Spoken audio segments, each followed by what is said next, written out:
गावेली यही का डुप्लीकेट भी शुरू हो जाए वो गीत गौले रहना तो गवैया कह सकी नई धुन आई था लेकिन नई धुन नहीं पुरान धुन रहल हमारे माटी के गीत ऊपर गौले रहना आप लोग पर्चा लगा लिया का गौले रहलन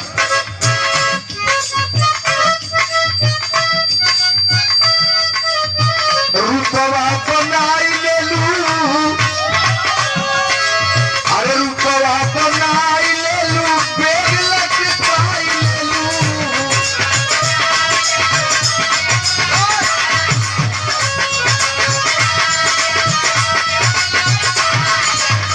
अरे रुतवा बनाई ले लू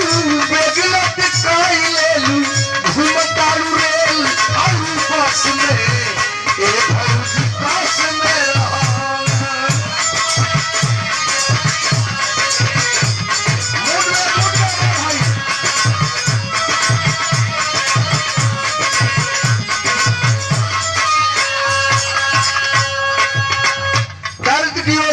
बिरहा का फर्ज समझ लें बरात सत्य चल देती है बलिया जिला में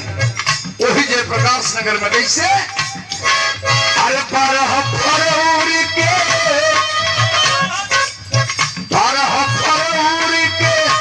भाई सदिया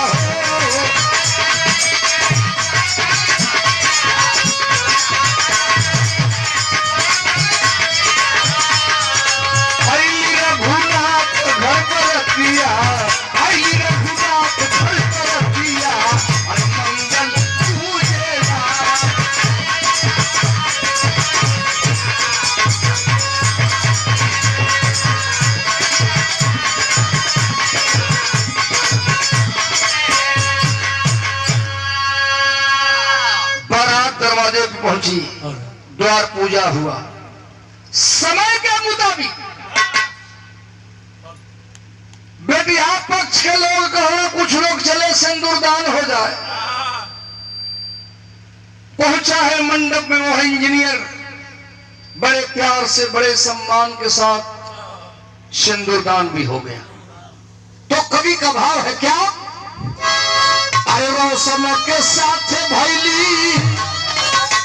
रोशन के साथ भैली छाया के समाई हो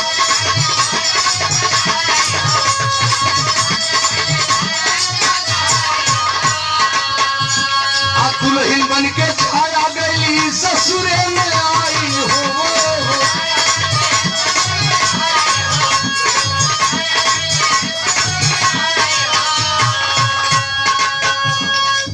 ये पंचो धड़कत छतिया प्रीतिया में धड़कत छतिया मंगल